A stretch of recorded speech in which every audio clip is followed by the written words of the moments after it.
Well, good evening, everyone, and welcome. My name is Peg Bolgioni, and I'm the Regional Coordinator for Rutland Building Bright Futures. And my role, along with our local Building Bright Futures Council, is to promote and educate the public about the importance of investing in early care, health, and education.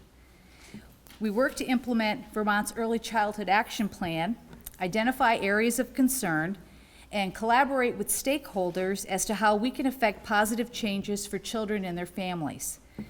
We are pleased to be a partner in tonight's Raising of America event. This is one of a series of 10 events across the state presented by 17 Vermont organizations and government agencies that you see on the screen behind me. The intention of these events is to expand the conversation about early childhood in Vermont, and the fact that so many entities have come together on this effort shows you how important the issue really is. As you will hear tonight, there's a great need for better supports around early childhood and many science-backed reasons to focus on the first years. We're hoping that the information and thoughts shared tonight will help the region gain a more informed perspective on how to create positive, lasting change for our children and our communities. At the end of the event, we'll let you know what you can do with the information you've gleaned from the evening. And now I'd like to introduce tonight's moderator, Deborah Taylor. Dr. Taylor is currently Superintendent of Rutland Central Supervisory Union, serving 3 school districts and over 1,200 students. She brings 30 years of experience as teacher, principal, curriculum, and student services director in 3 states. Dr. Taylor is committed to high-quality early childhood education and care, as evidenced in the thriving preschool and essential early education programs in the public schools. She recently created several pre-K partnerships with local private preschool providers in Rutland County who serve students residing in RCSU school districts. Under her leadership, she has accomplished transformative change in schools, which has yielded positive student results. And ladies and gentlemen, I give you Dr. Deborah Taylor.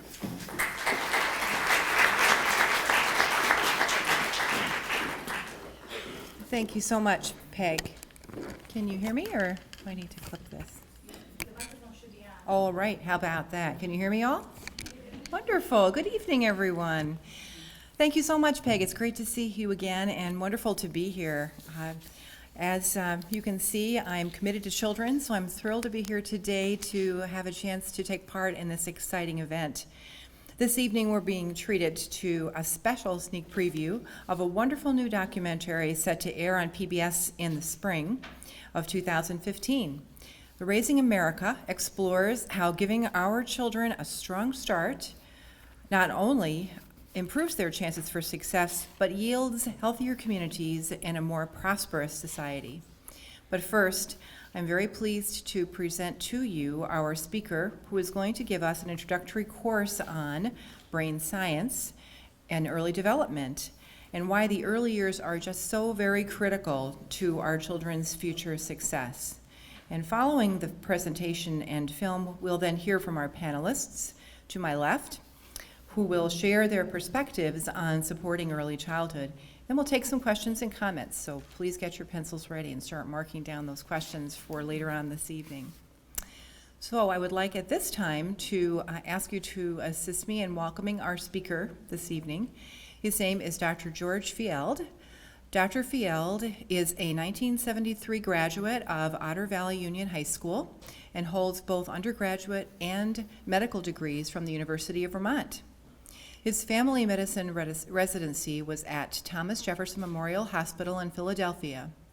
George has been a family physician in Brandon, Vermont for the past 30 years. He is currently practicing at the Brandon Medical Center. George is also a clinical assistant professor at UVM. He has been the president of medical staff at Porter Medical Center in Middlebury and is actively involved in the medical community response to opiate addiction. He and his wife, Carol, successfully raised 4 children in Brandon, and he is a former ski patroller and a dedicated hunter and fisherman. Please join me in welcoming Dr. George Field.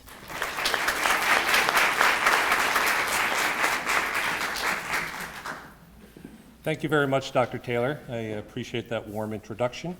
And I hope I'm not going to overwhelm you with too much science.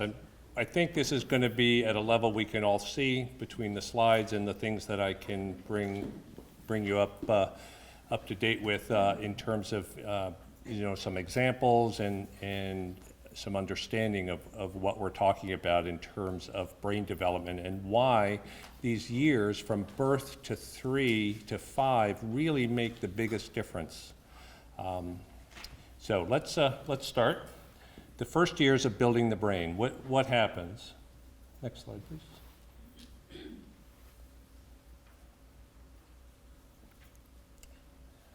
So the brain starts developing early, and by age 3, 80% of the brain foundation is laid down. Now, what we're talking about is all the things about what? About being able to walk by 1, talk by 2, all the social interaction, all the playing, all of the early development things. So that's 80% of the brain by age 3, 90% by age 5. That means that after age 5, you only got 10% to go. And school starts at age 5. And already 90% of the development has occurred. Next slide, please. Nope. So, are we going too fast here? No. No, okay. So, this statistic really, or fact, really amazes me. So, in our brain, we have neurons, and they connect with other neurons. Each neuron has thousands of connections. Brain neurons make 700 to 1,000 new connections per second in the developing brain. And when you're thinking about that those numbers add up really quickly. When you multiply that by the 12 waking hours of an infant, I mean, you're talking about a Google of connections, and a Google is the biggest number. There's more brain connections in the first year of life than there are stars in the world. I mean, stars in all the galaxies combined.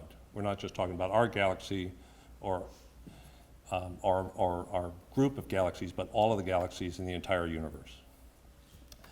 So, this picture, and it's a perfect picture for Vermont, a big maple tree, represents not the entire brain, but one neuron. One way that we can connect. There are receiving ends at the bottom, that's where the maple tree gets its nutrients, right? And there's producing ends at the top where it produces leaves. And there are very, very tiny connections. There are places where the connections get together and get big, strong pathways, and places where they all go through one trunk and then spread out to other neurons. Now, the reason this is good is if there's more, you will develop the root structure and the branch structure based on where there's more water and food in the roots and more sunlight for the leaves, right? Trees will grow to water and sunlight. And the same thing with the developing brain. It will develop based on what it's seeing, what kind of stimulation it's getting. So it needs a lot of different things. A tree needs a lot of different things, but each neuron needs a lot of different things to help it develop normally. So, neurons or brain cells that fire at the same time form channels that will fire and work together in synchronicity, so that when I'm speaking, the words I'm thinking are the words that are coming out of my mouth. This is not an accident. This is the fact that I learned to speak when I was 2, and I've been repeating these acts many, many, many, many, many times in my lifetime, all right? So we pattern things. So if you pattern good behaviors,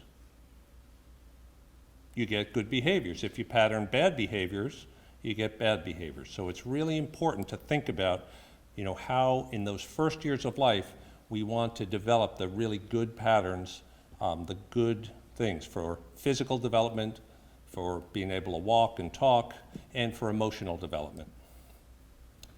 So, we make connections, and then sometimes we don't use them again, and what happens is they'll come back. They won't be used again, so we'll say, oh, not a useful pathway, prune it.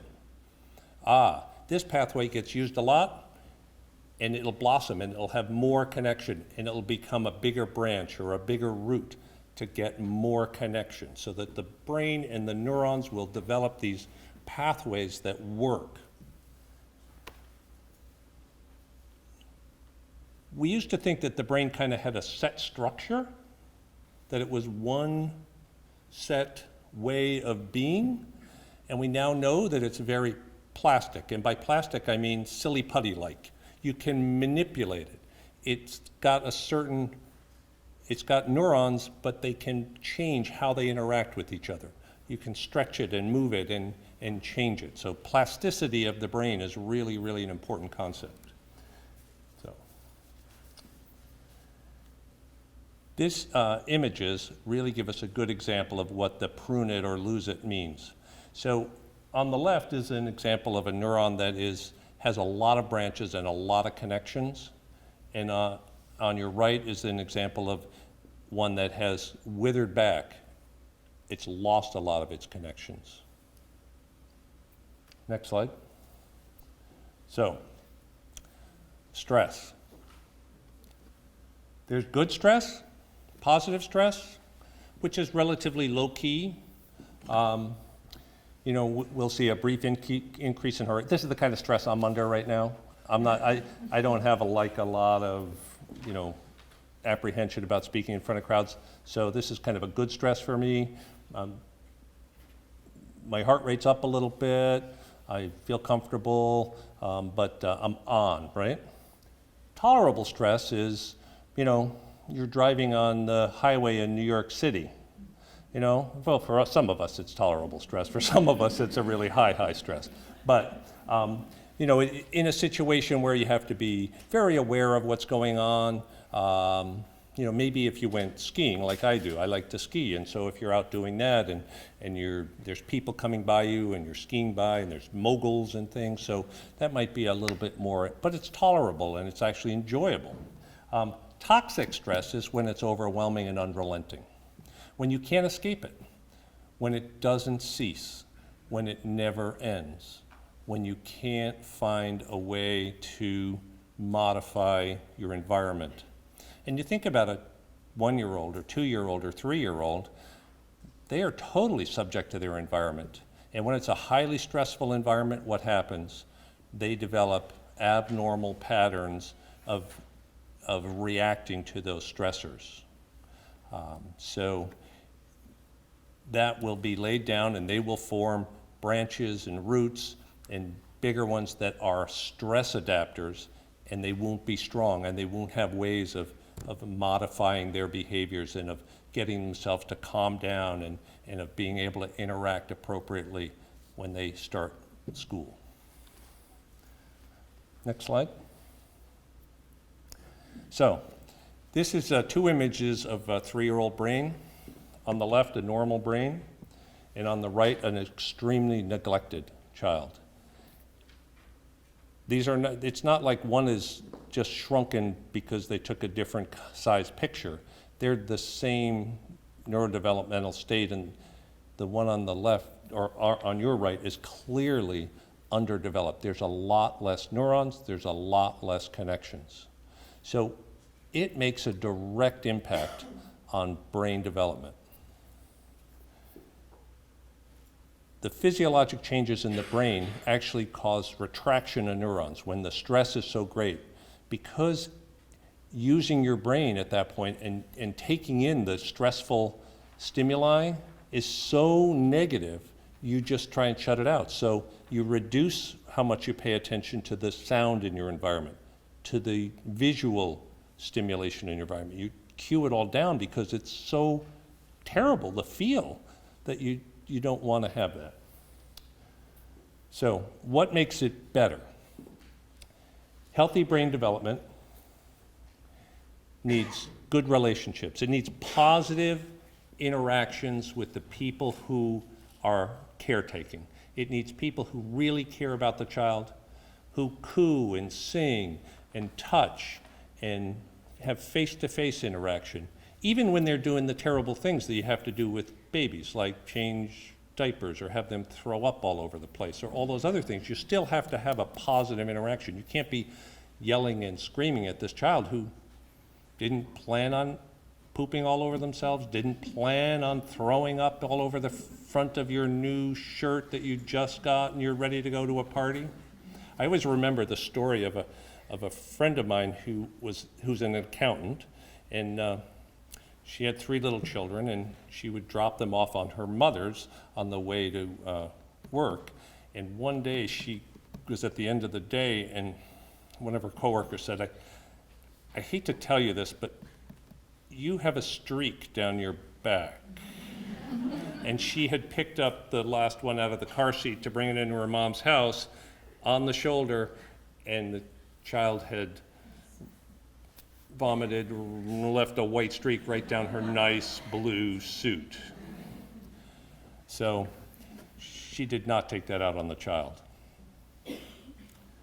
So what else is important? An environment that's warm and comfortable and safe, and there aren't people coming and going and noises. And if you lived in a war zone, say, where that would be kind of the highest unsafe, stressful environment. If you also lived in an environment where there was no stimulation, where all the walls were white and where there was nothing to play with, that would also be an extremely stressful environment. Interactions are really important. Learning opportunities, things to play with, things to experience, books, toys, other things that we use to show children and talk about and manipulate and pass hand to hand and chew on and play with and run the car and make the car noise and do all those things that children do. And last, good nutrition, eating well, giving kids the food they need, the proteins, the fats, and some of the carbohydrates that they really need to develop good brain function. Anybody have an idea how much of your brain is carbohydrate, protein, and fat? What the ratio would be? A lot of fat. Yeah, 90% fat. So if somebody tells you you have a fat head, you say, thank you very much. And fat in the brain insulates one neuron from another. You have all of these millions of neurons with all of these connections, and how does your brain keep it from going to, does it keep it on the right way? Well, they're electrically conducted and they're insulated by fat cells. They're wrapped by fat cells that keeps everything from being cross-wired. So just like in our houses, our insulation is wrapped with a plastic, our wiring is wrapped with an insulator, a plastic insulator, so that the 2 wires don't cross and you don't get a spark. So is our brain insulated in the same way. Next slide. So we have evidence, study after study, that shows that children need the stable and responsive and nurturing relationship with consistent, protective and interactive adults, people who are committed to the child and not a different caretaker every day. It's hard for kids to switch back and forth. That's why children under the age of 1 are incredibly mommy attached. I just saw a mom yesterday, who said that I was doing a biopsy on her skin. She said it's the longest she's been away from her daughter for the first 9 months of life, and it was 1 hour. Now that's the kind of tightness and everything that we need to encourage, where there's a safe, responsible, interactive adult who's there all the time for a child. Children need a back and forth. They call it serve and return, right? That's tennis term. You serve it and come back. And it's really interesting, but we all do it. If you see a baby, you look at the baby and you smile and the baby smiles back, or you might make a face, and the baby, and you might talk, and the baby coos back, and there's this kind of back and forth. So some time ago, they did some studies of looking at different languages and babies in different areas under the age of 1 before they started talking. And when they start babbling, they babble in Chinese, they babble in Norwegian, they babble in Portuguese, they babble in any language. The intonation and the patterning gets developed in the first 6 to 9 months of life, how language gets spoken. So way before you learn to say the words, you learn how to put them together by doing that serve and return. Next slide. So, a safe and stable environment, really, really important for the development. Next slide. Stimulating learning opportunities. These 4 things I think are very critical.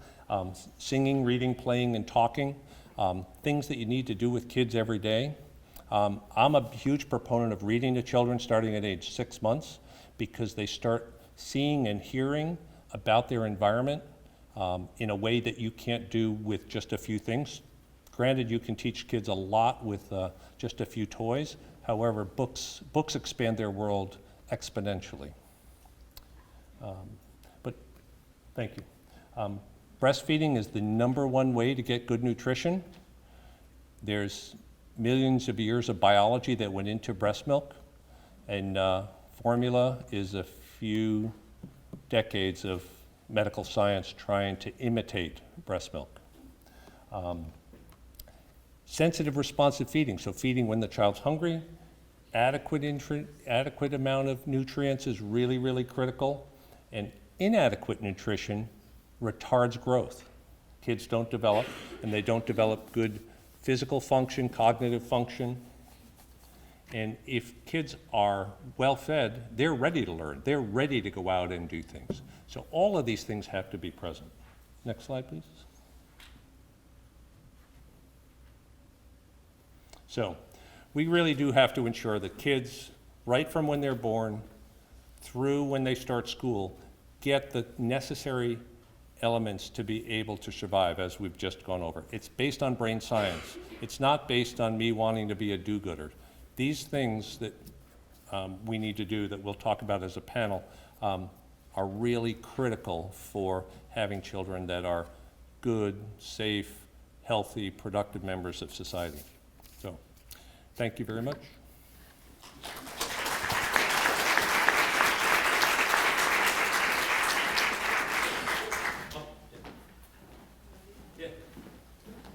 I forgot. Does anybody have any questions? Is there anything specific about brain science that anybody has any questions about?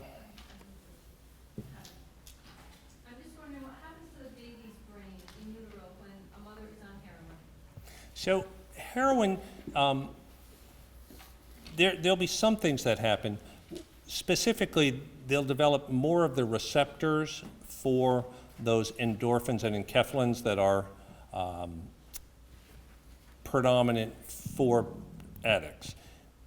They will come out, they will be born addicted to heroin because they have more of these and they need them.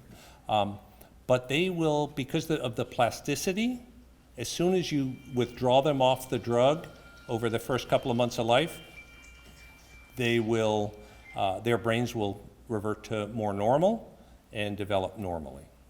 So it's not, because of in utero exposure, it's not a sentence to addiction or a bad brain. Lots of times, though, a child who's born to an addicted mother doesn't get those other things we were talking about, and I think that's the more important issue.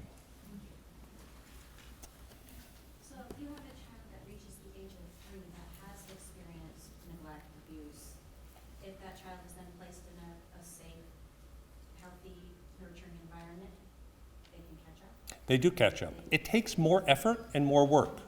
So it's easiest to do when the brain is at the right stage. There's kind of a sensitivity and a timing that things are easy to happen, but it can happen all the time. And in fact, we can learn new things as adults, and we do every day. And so the brain can continue to learn. It's just easier to do on time.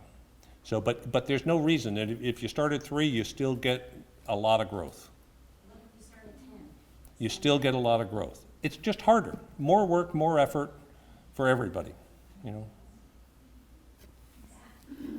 That may be where the 80 and 90% gets people confused, because it, I don't know, to me that it's like, is it really 80%? It's not, is it? Because it doesn't make sense to me, because your brain keeps growing all of your life in the plasticity and everything else, so I'm not so sure that that's a helpful thing to think about, because then you think, oh, well, they already had that, and so now what? But basically, you're talking about the basic root structures, the basic way we process things, not all of the more refined knowledge that we gain. Just hopefully that's not like the predicate to saying, oh, well, you know, they missed out, so. No, because you can still develop it, even though it's, yeah. Specifically, how do synapses form, and what is it about stimulation that promotes So warmth? synapses form by trial and error. We talked about the pruning, you know, so I show parents at 2 months that their child can imitate me. And so I take a 2-month-old in front of me who really has been an eating, pooping, and sleeping machine. You know, that's really, you know, all that's going on. And I hold the child and wait until they focus on me, and they'll do, you know, at an appropriate distance, watch me, and then I'll start moving my mouth, and I'll watch the child. So I'll do 3 times and watch the child, and the child will look at me and then move everything. Arms and legs will all go, and then stop. And I'll do it again. Arms and legs all go. About the 4th or 5th time, the arms and legs stop, and just the jaw goes. And then by about 7 or 8, you'll get, and that's how it happens. At 2 months. So in that time, all of those neural patterns, they're trying it out, and figuring out which one works. They're losing all the rest, and they're getting it down. So it happens that quickly. It's instantaneous. So it's not like something you have to work at. It's not like building a house where you have to put each stick in place. You're building 1,000 houses at the same time and only using the one you need. And only the one you need is the one that stays. The rest of them get eliminated. So. I'm interested also in how you evaluate the vision and hearing in those early years. So there's a couple ways we do that. We now do hearing testing in newborns right away, just by a response. So we put an electrode, we stimulate with a noise and put an electrode to see that the brain reacts. They can't raise their finger when they hear the tone. They don't do that, but we see the brain react. And with vision, it's really obvious when a child opens their eyes and sees. I spend a lot of time looking at that. We make sure that the eye is clear. We look at the back of the eye at birth to make sure that there isn't anything between the cornea and the back of the eye. And if that's clear, and then you watch over the first few months of life to make sure that the child is tracking, looking as things go back and forth, that both eyes focus on the same point, that when you put something in front of them, they look at it, they focus it and reach for it. So that all occurs in the first few months. So most of that is just by watching. Great. Thank you very much.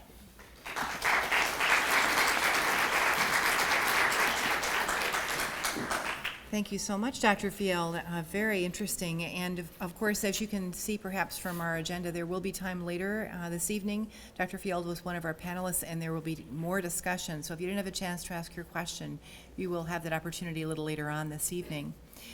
Just a couple of things by way of introduction to our documentary sneak preview this evening.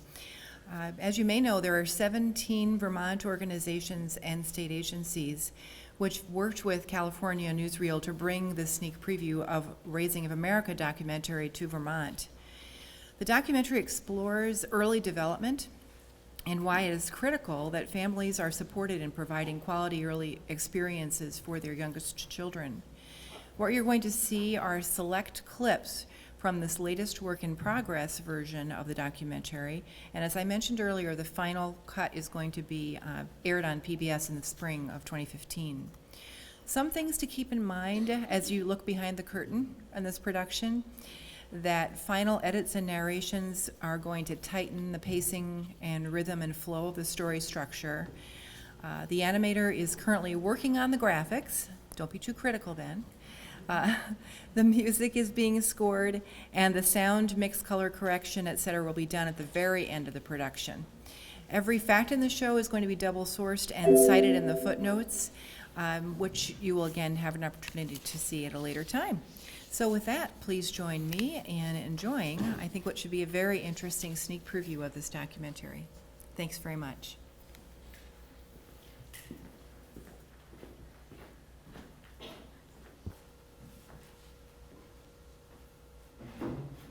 Rely on a strong base. Over here.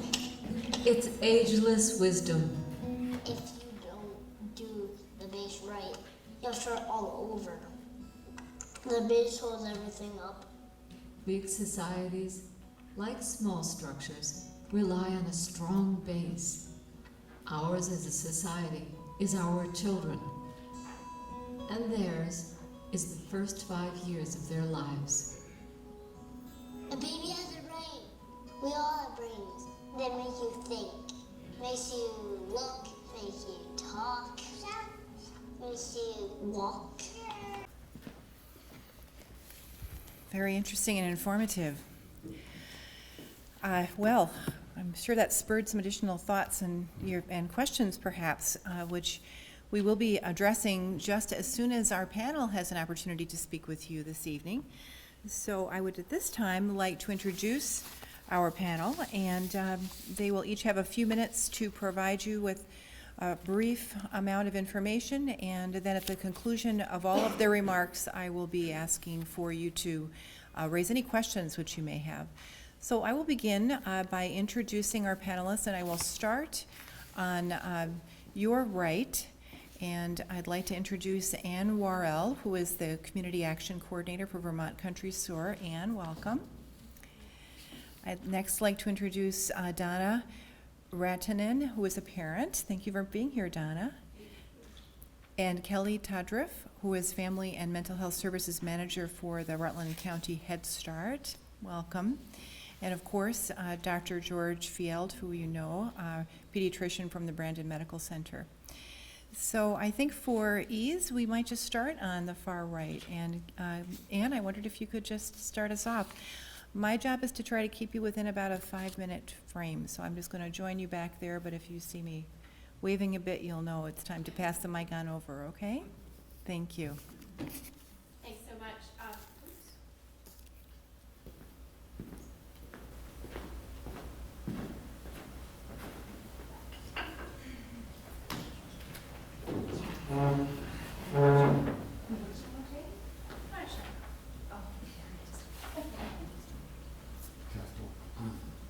Test 1, 2, 3. Thanks so much. As she said, I am the Community Relations Manager for the Vermont Country Store. I was asked to participate this evening to bring a business perspective to this discussion. I'm a Community Relations Manager, but I'm also a mom. I'm a wife and a mother of a son who's in first grade. So all of the issues that we're talking about this evening are very central to me in my life. I'm very fortunate to work for the Vermont Country Store. It's a family-owned business. It's in its 3rd generation of family ownership, and family is also central to everything that we do at the Vermont Country Store. I'm really lucky that I work for a business that has a number of family-friendly practices and policies that allow me a certain flexibility and the employees who work there to be able to be parents and have rich family lives. So what I wanted to just say from a business perspective was that businesses can and should be able to enact family-friendly policies that end up benefiting employees, but then thereby end up benefiting the businesses as well. So they're not mutually exclusive. And I can give you some examples of some of the policies that the Vermont Country Store has that help me be able to do what I do. I have a flexible work arrangement.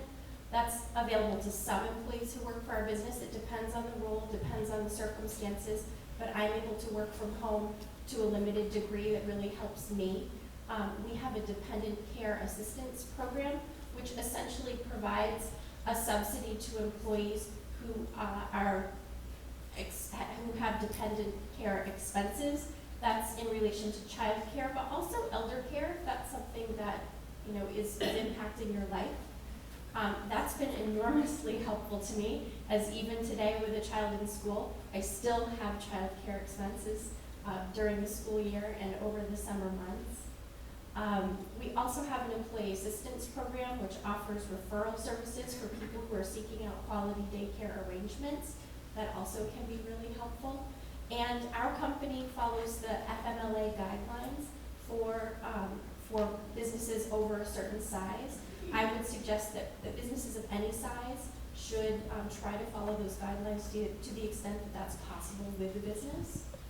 And so by following even just a few of those practices within an organization, a business really has the opportunity to make working something that's positive and enriching for the employee, and then also giving them the opportunity to enrich their family.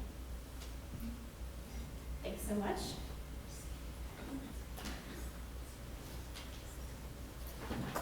Hi. Hi, I'm Donna Rantanen. I'm a mom. I have 3 kids, actually all under 5, right in the target age group. And I also work at Rutland County Head Start. I'm a substitute, and I was a parent volunteer there for about 6 months.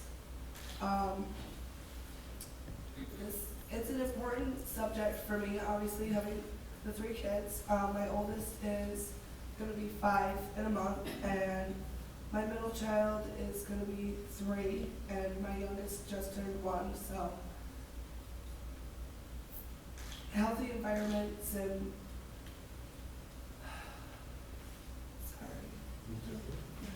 sorry, I'm not used to speaking. I'm used to providing quality and healthy environments to children. Sorry. Whether it's at home or in the school. I know childcare has been a big deal for me with working. I'm working at Head Start actually because that's where my oldest child goes. I've had a lot of very good experiences with Head Start myself, which is why I was interested in working there. I knew it was comfortable. I've had a lot of interactions with just the one classroom and Kelly and the other managers, and it's a very good place. The other daycare that my younger children go to is a little bit out of the way for my family, which has been a hardship in some ways because we don't have a vehicle at this time, but I've refused to switch them to a different daycare because I think it's important for them to stay where they are. They've had a lot of good experiences there themselves. It's helped my children a lot going there, as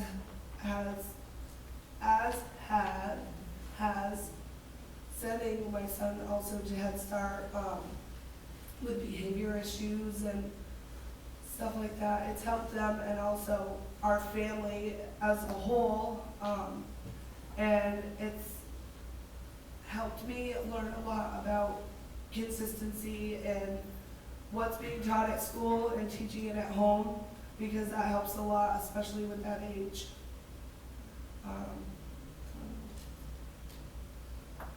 I think that's all. Sorry. I'm going to pass it on.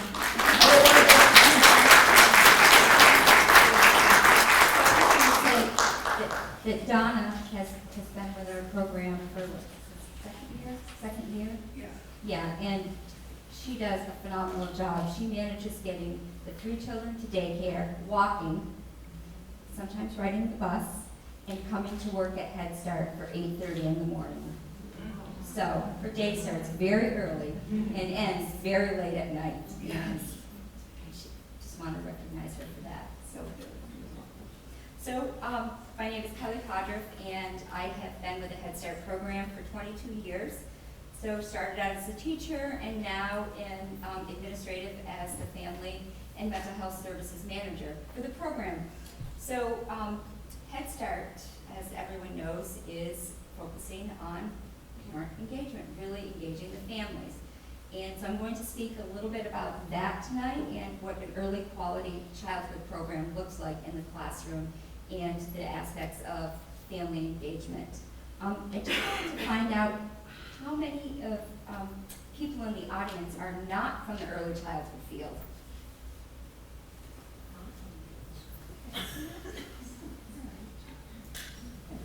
Thank you for coming. So Head Start, as you know, I was saying, our focus has been from the very beginning involving families. So families are the key to children's success, as well as providing the early quality experiences in the classroom. We work with families building trusting relationships that families can feel safe, accepted, and welcome in our classrooms, as well as the children that come into them. We create supporting environments that sends the message to children: this is a place that you can trust. This is a caring place, and you belong here. We all belong here. Everyone is accepted. So, through safe and predictable environments, children have the opportunities to engage in developmentally appropriate activities, follow routines, understand behavioral expectations and rules, and foster a sense of curiosity and wonder. So as Dr. Field was discussing about the importance of serve and return, quality experiences for children, nutrition, those things that matter, those are things that children are receiving every day through our program. So children are learning about themselves, they're learning about their peers, they're learning about their emotions and how to handle their emotions. They're learning that they can follow a routine. They're learning how to make friends. They're learning that together we can accomplish this in a classroom. They're giving tasks every day that are solving problems. So problems are presented to the children and they generate solutions and solve them. So they're a community of learning each classroom among themselves. We work with families on strengthening their family protective factors. So working on building parental resilience, working on connecting families to resources and supports. But this is done in a way that is strength-based, so taking the strengths that they have and building upon them are keys to success for themselves and for their children. So at Head Start, we're not only focusing on children's goals that parents have for their children, but goals and aspirations that they have for themselves, so that one day they can see themselves graduating from college, so working in a profession that they enjoy. Currently at our program right now, we have almost 80% of our families are working. So children are in care from anywhere from 7 in the morning till 5 at night. And families provide the care in the home through modeling that they receive through classroom interactions with teachers, through parent-home visits, through parent-teacher conferences, through parent training. So we offer a variety of ways that we can encourage and support families to develop the skills. So developing, their knowledge of children's social and emotional competence, developing skills to be able to obtain a job. Those are some of just a few things that we do at Head Start to promote that. I wanted to say that we are a 5-star quality program, so we have the highest rating through the quality rating system in the state of Vermont for childcare, and we are a NACE accredited program, as well as a Strengthening Families program. So we are what quality looks like. We're a nonprofit as far as the Head Start program goes, and we offer the wraparound childcare services to families as well. Thank you. Thanks. exist around Vermont are two of the most wonderful programs that we have, and we need to foster them and spread them and have them available to everybody.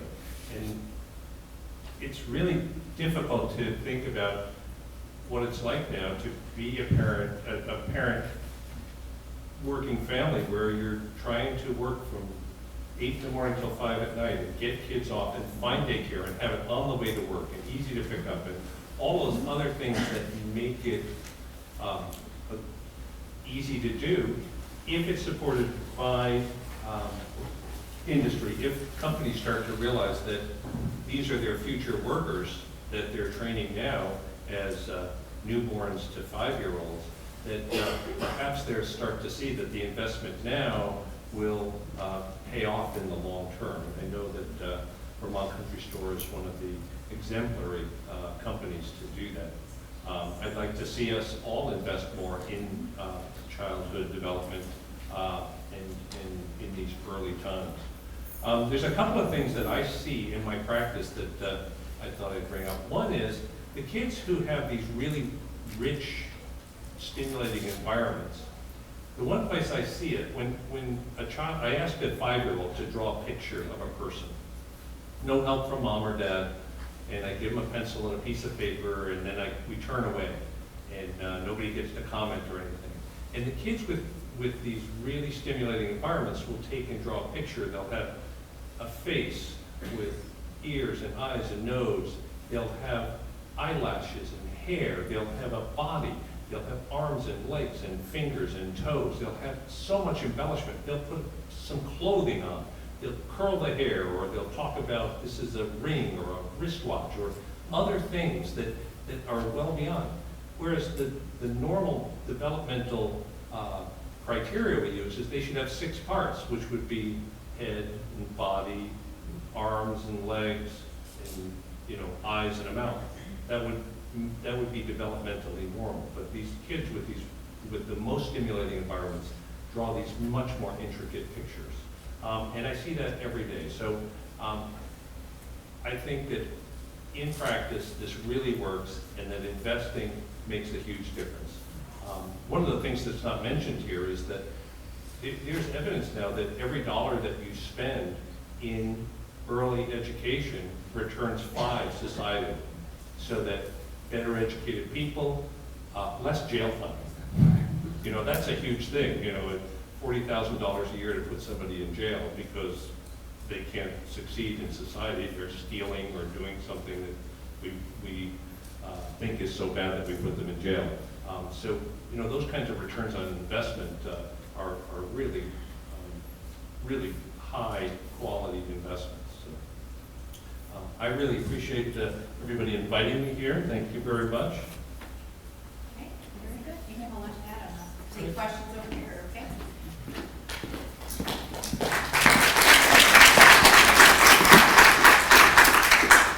Thank you very much. Yes, Kelly. Just make a comment. If you all would be patient until I get to you with the microphone for your question, it does help with the taping to have you speak directly into the microphone. Okay, very good. And it is time for your questions, and I'm certain you have several of them. So if you could please raise your hand, and Kelly will come to you as quickly as she can, and we'll all be able to hear your question. Okay, this gentleman over here. While you're walking over, I'll mention, for those of you who don't know me, I started my career in early education, and it's just wonderful to reacquaint myself with some of the research. Yes, sir. Hi, my name is Mike O'Brien. I'm from the crisis team at Rutland Mental Health, and my observation here tonight is that we need to be working on 0 through 3, and I'm concerned that that's an area that that's the sweet spot that we need to hit in order to get children off to a good start. And I'm not familiar with any programs. There may be some in the community that do outreach to families with young children. I know I've heard about a program, Circles of Support or something like that, in which people in the community invest in families with small children as a way of providing support. Do you have any ideas or thoughts on how Do you agree that 0 to 3 is an unmet need? And secondly, do you have any thoughts or ideas on how we can bridge that gap? 0 to 3 is critical, and I think that's what the data shows, is that that's the sweet spot for getting return. And parent-child centers are the one spot that I know is around and fairly common.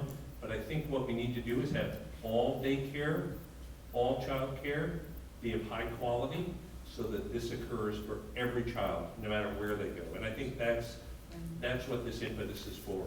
That's what our target should be. I think you're right that you don't hear about it and it doesn't exist now, but I think that's what we need to build towards. Right, I was going to second that yes, that within our region there are parent-child centers, and they are the ones working with the 0 to 3 population, and they have early intervention services and family support programs that actually go in and work in the homes with the family as well. We have children's integrated services that kind of houses all of those services that bring it all together for families, 0 to 3. It is a need in the community. That is definitely a need for more 0 to 3 and to be of quality. And that's one of the things about that working in this community is that we are trying to work together and that we are supporting each other. So it's not that Head Start is the be-all, end-all. It's not. There are family home providers that are registered that are quality programs. There's the Parent-Child Center that's quality. We have VAC that offers quality services. Right in our own facility, we have a For Monsters 2 Learning Center downstairs, where some of our younger children actually go there and then transition up into the Head Start program. So as a community, we are trying to work together to bridge that gap, but there is a need for more of those services and a need for the services to be of high quality. To your point about the availability of services, from my experience, I would say that it's not just the availability of services that's really needed from 0 to 3. It's also the communication to parents, to families who have children within that age range and even beyond about what the services are and what they're eligible to participate in. Because I can tell you that when I was pregnant and searching out daycare, it was a bit of a minefield, and it was only successful through word of mouth. So it would be really fabulous to develop a better system to be able to communicate with people who either are about to have children or who have young children, to let them know what's available, what's of high quality, so that they can then figure out what the best arrangement is for their particular family. Thank you. Do we have another question? Raise your hand if you would like to ask a question. Yes, ma'am, just one moment. This isn't so much a question. There we go. This isn't so much a question, but just added information to, and over there's former question. I was a first grade teacher in Rutland City for 30 years, so having all different children from all the different classes, money deprived, so on and so forth. And when I retired early, my passion was to figure out why, after 30 years, we hadn't got it right. After 10 years figuring it out, it boiled down to 5 skills. We have some wonderful organizations in Rutland City. I think if we can focus, my bottom line was a community approach, so I'm so glad to hear all of the talk about it as a community. Even the doctors, and I want to talk to you later about something specific. But it's the commonality of 5 certain skills that if each of these organizations address them with their own resources, the 5 skills don't cost anybody, but you already have the things in place. But if everybody was talking on the same page, if that parent, I have a new grandchild that just turned 1, and I've been able to, to watch this, and all it is knowing what they need and talking talking, parents talking, daycare people talking, it doesn't matter, the doctor talking, but talking based on these 5 skills. So my hope someday is to look at Rutland County and the businesses, when you talked about the business, it's everybody, it's not just the parents. But those being the base and everybody putting their own touches as a complement to each other. So, I was very interested in everything everybody said today. It was just wonderful to hear the resources that are available and that will continue to be. So thank you. Thank you very much, and thank you for your service to our children in the community for those many years. We appreciate it. Are there questions, additional questions? Just one moment. By the way, many of our public schools have preschools as well. I know in all of the schools that I serve in the surrounding communities, we serve 3- and 4-year-old students. So if you know of anyone, speaking of outreach, who might have a child and be interested in preschool experience, call your local school. Okay. Yes. Thank you. I'm Suzanne Ingalls, and I've been serving families in Rutland City since 1992. I am a psychologist and I'm a school principal. And I'm saying that not to toot my horn, but to let you know that the most difficult and most important job I've had has been being a mother. It's been a job that's brought me to tears, with frustrations and with pride. So I have a statement, but also a question, and one more of a challenge. My statement is that to strengthen our community, we need to support parents and families. We have a lot of families in Rutland who are not working and that are struggling to take care of their kids. And I see that 40% that's not ready every September. Being a parent is very lonely. It's wonderfully rewarding, but it's very lonely, very challenging. I know raising my kids, I needed a place that was safe and contained. Sorry, McDonald's, but other than McDonald's play place, to bring my children.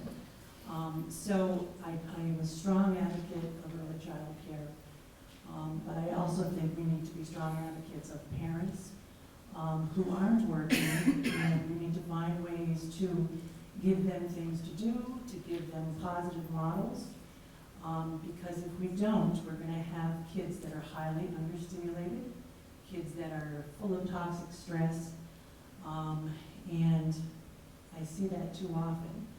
And we're going to have parents that, because they're lonely and feel low about themselves, will grab onto anything that comes into their environment that is stimulating and rewarding. That can be a good thing and that can be a bad thing. So I guess my question is, what can we do to help these parents so that we are helping our kids? What can we provide that is not just stimulating our kids with sensory and relationship experiences, but is also providing for models and advice and comfort for those parents? Thank you. Would one of you like to address that question? Okay, so one of the things that I would like to say is that yes, that we do have families that aren't working. It's gone up, and we have families that are under stress, and we do have the children that have experienced toxic stress. And one of the things that is that, you know, we have to meet families where they are. We have to support them, and that may be for them, it may be about getting up every morning to get their child to preschool. It may, you know, that's the starting point for some families. And how do we work on building their skills and building their capacity to get from getting up in the morning to be able to go, and they all have hopes and dreams. They do. We ask every one of our parents, what are their hopes and dreams for themselves and for the futures, and they will tell you they see themselves in a better place. It's about how do they get there, and it's about supporting them along the way. It's about having that trusting relationship that is the bond that will help them grow, and it's about connecting them with not only their peers, but about connecting them with other social supports within the community, within their families, reaching out for their faith.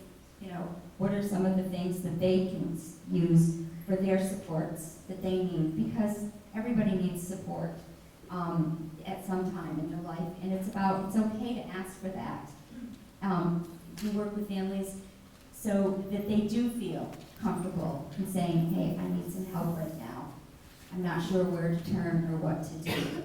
But through that, it's the only way you're going to get that is by building that trusting relationship. And it really boils down to that you have to have that. I agree wholeheartedly that supporting them is really, really critical. And I think one of the best ways to do that is that if we all buy into it, if we all say, you know, I don't know whether you're a business, you're a legislator, you're a doctor, you're an early educator, you're a bus driver, you're a parent, everybody needs to buy into that this is a critical thing, and we need to make all of these services immediately available. They shouldn't be, you shouldn't have to seek them out in some special way, but they should be available in your daycare center, in the places where you frequent. When you go to the grocery store, there should be information. I see information about a lot of things, but I see some advertisements for childcare. I don't see a lot of things about the other programs and other things that could be available. And I think that as a community, we need to start to work at those things. You know, raising a child is as it was said a long time ago, the toughest job you'll ever love. It's incredibly difficult, and it's, as was stated earlier, an incredibly lonely job. You think you're the only person ever to do this, whereas in fact, we all struggle with exactly the same questions. And so I think we need to acknowledge that and start to work at doing this as a community, and not saying, well, as a parent, it's your job. I mean, it's a community, it's our job.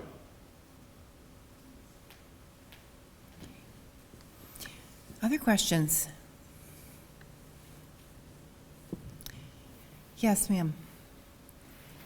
I just, can you hear me? Is it on? It's not a question as much as it's a comment. Just like a charge going forward that Building Bright Futures exists in each region in the state, and Peg Joni represents the council in the Rutland region, and we meet monthly on the third Tuesday of the month from 6 to 8 p.m. And the main goal of BBF is to bring people together to problem solve, to really look at what is working, what are the needs of the region, and how can we come together as a really diverse team to move issues forward and problem solve together. So, thank you. Thank you very much. Have we other questions? While you're thinking, oh, yes, wonderful, right on my left. I'm with the Child Center in Rutland County, and we have, to answer that gentleman's question, we have children's integrated services, early intervention, and family support. But, you know, we have 5 case managers that serve Rutland County, and that carry 30 families on their caseload. So I think as a community, we are sort of headed in the right direction. I think we're working really hard at working as a team to not only support but empower these families to have the ability to have their child be the most important thing in their life all the time. And I think the question that keeps coming to mind, I wonder if it's Donna, right?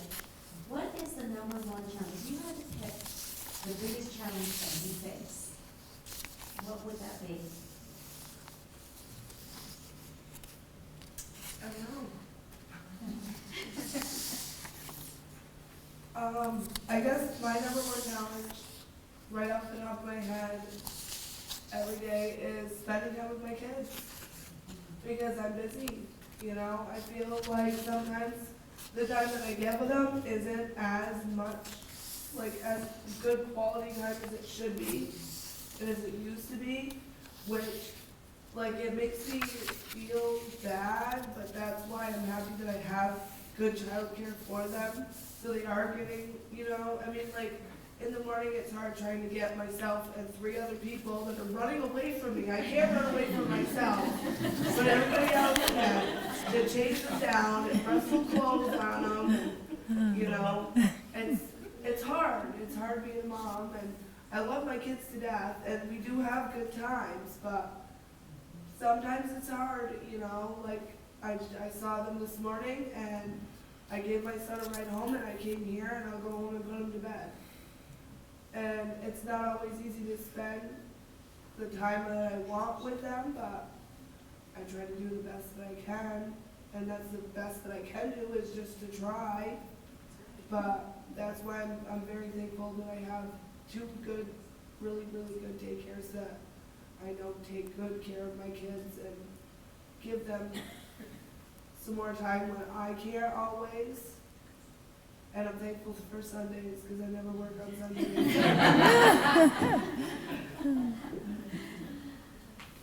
You know, I'd like to add to that a little bit myself because I'm also a working mom, and I work an hour away from my home. My commute begins at 7:15 in the morning, and I pick my son up at 5:30 at night. He is the very last kid that gets picked up from the after-school program every day, and he knows it.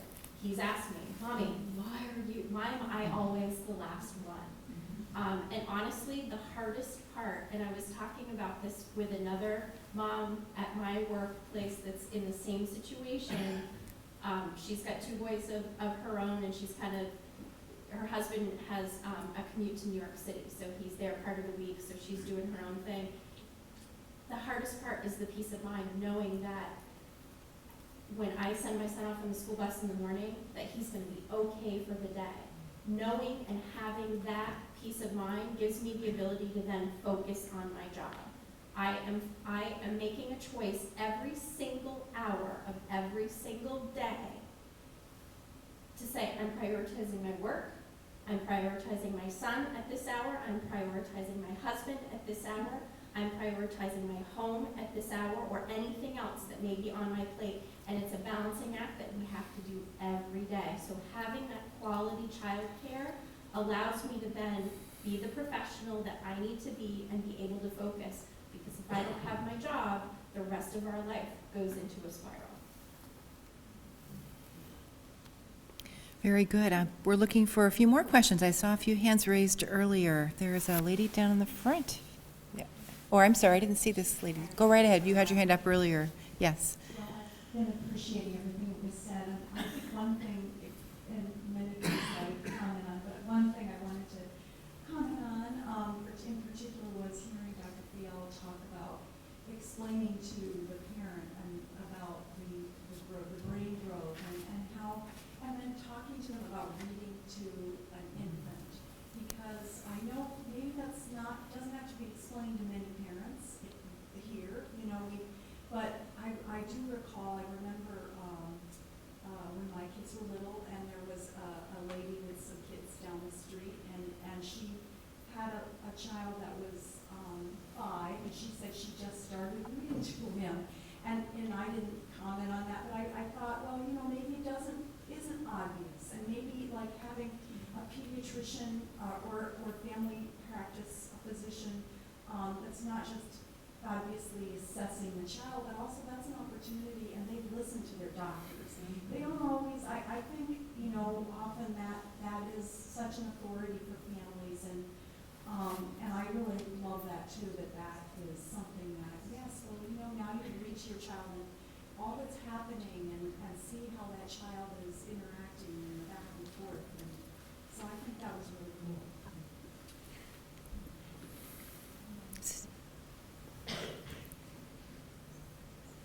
Hi, is on. I'm Sarah Markowitz, and I work at Rutland Regional Medical Center. I'm a parent of 3 grown children, and yes, parenting it still continues to be a challenging part of my life. But one of the things that really struck me in watching the video and hearing the visual is the graph that showed the salaries. And if we are talking about You know, child care providers being one of the most important roles, and yet they're the lowest paying. How can we support this profession to be the best it can be so that our children can be, you know, as healthy and strong?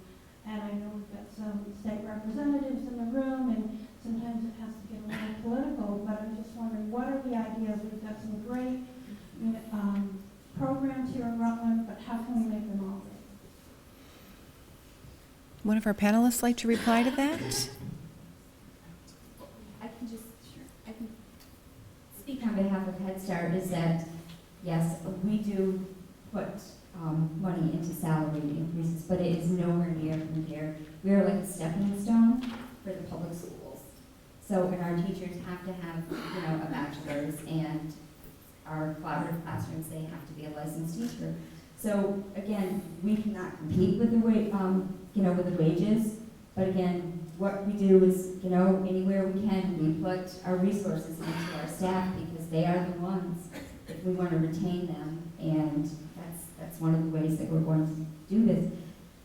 As many of you know, it's a hard job caring for children all day long, and that wears on you, and they have to be, you know, take care of themselves. We want, you know, that they are, you know, also respected and supported, and that we are putting our dollars into them as well. So, but it's very challenging for us to compete. My thoughts on that are we need to choose as a society where we're going to put our dollars. I think we really need to say we got to focus on kids because the payoff is huge. You know, there's not very many things you get a 5-to-1, and there's some statistics that say higher than that. For kids who are at risk, so you can define that risk in a number of different ways, but the risk the reward may be for every dollar you put in, you save 20 by the time they're 20. And that's incredible return on investment when you're looking at any program. So, you know, when we make choices about how we spend our money as a political entity, as personal, as businesses, we have to start thinking about this. And that's what this is all about, is to start putting this in people's minds, that this is really critical to think about as we choose how to spend our hard-earned dollars. Okay, we have a question down in front.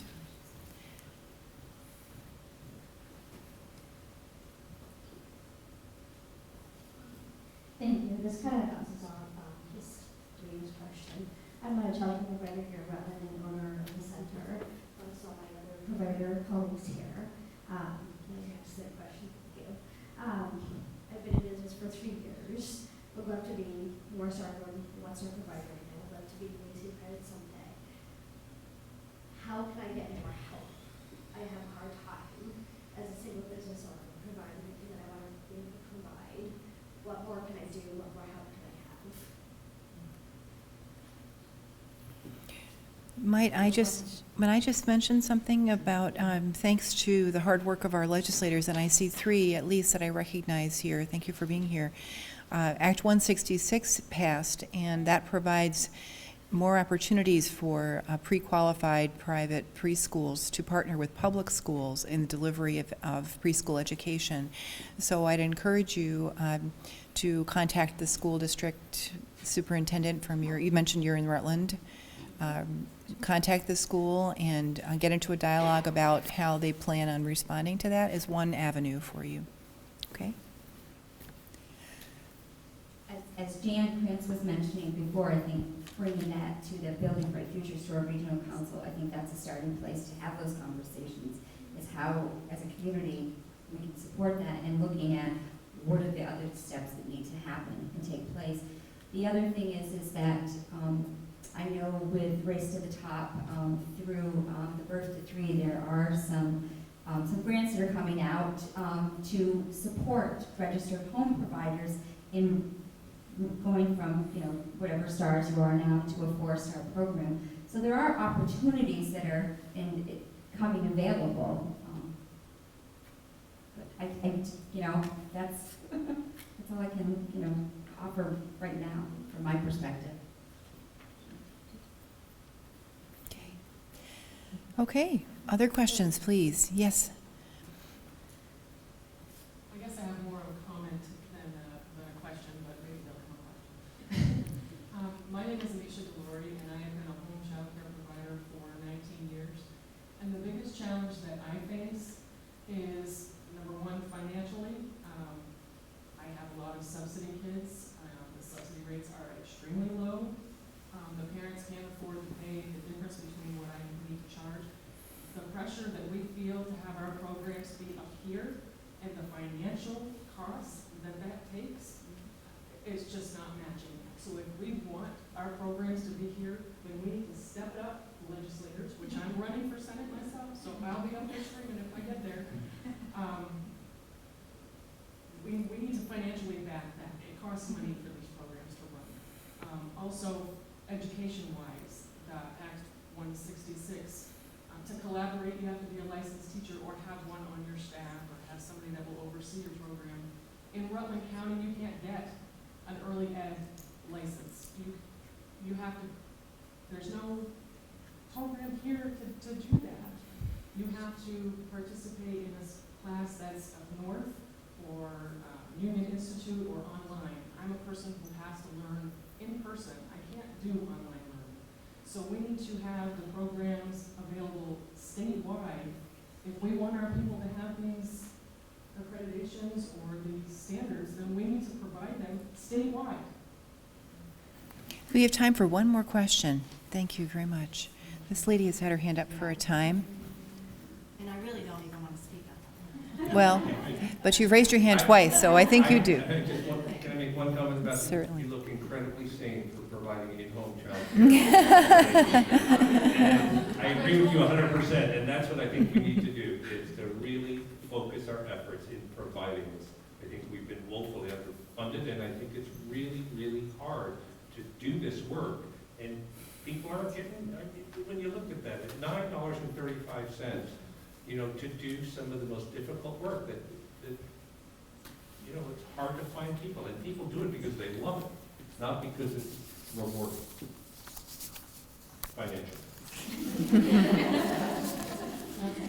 I have a few things about my first one is a suggestion about making a video similar to this, but changing it a bit and adding some things like you're talking about with your patients, parents, and having suggestions as far as ways to interact with their kids, and providing resources and making it into a video and showing it in the maternity ward when kids are born. I watched a shaken baby syndrome video when I had my daughter, and I thought, you know, what a great idea to make something that really shows parents how to parent, whether they're not aware of that or whether they are.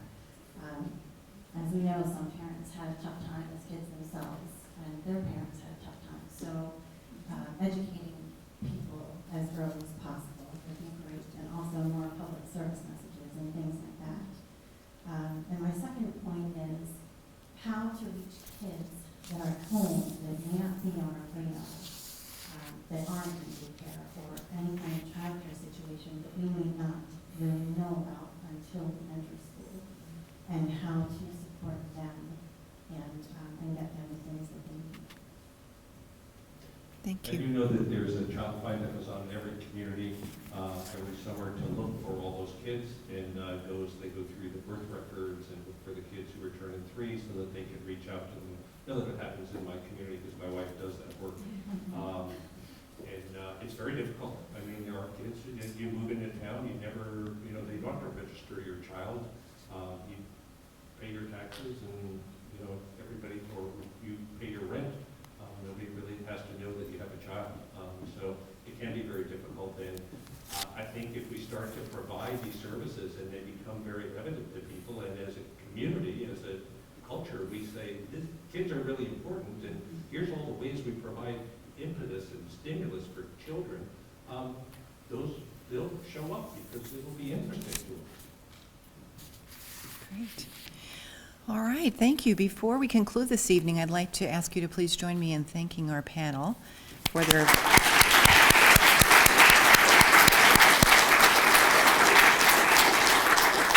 and thank all of you for your time. There are certificates for those of you who need them for professional development that are pre-signed, and there are refreshments. But before you leave, we have a very important announcement from Kelly Alt, who has been assisting us with the questioning tonight, and she's here representing Let's Grow Kids. So please join me in welcoming Kelly Alt.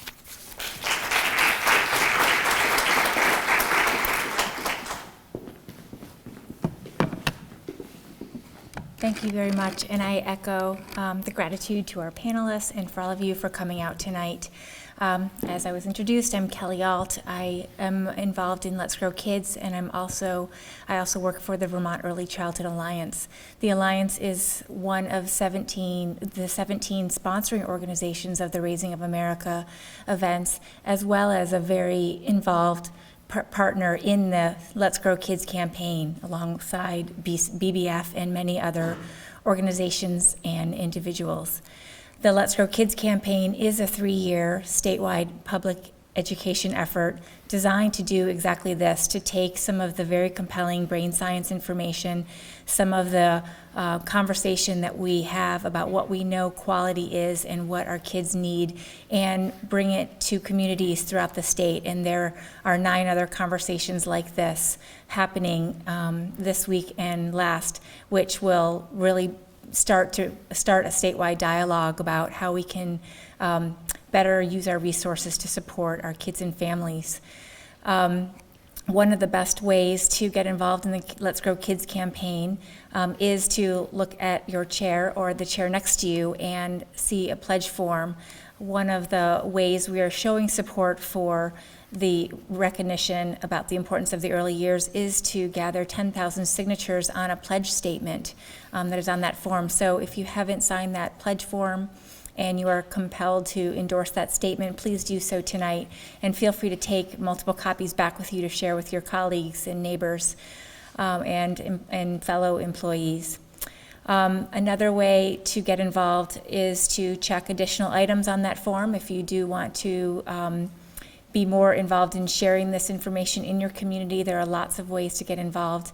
And then I would invite you to consider an event that we're hosting here in Rutland on November 10th. It's a partnership between Let's Grow Kids, the Vermont Early Childhood Alliance, and Building Bright Futures, and it's a day-long training called Change Makers. And we will spend the day looking at some of the ideas that have been brought up tonight, some of the ways that the early childhood community is coming together around issues statewide and regionally, and how we can continue to work together in our communities with our policymakers and with the families that we serve to work towards this vision of ensuring that every great child gets a good start. So consider that. There are flyers on the table, and join us. Thanks again for coming, and feel free to approach Peg and myself and Deb with any questions you have or other ideas you have for getting involved. Thank you, and have a good night.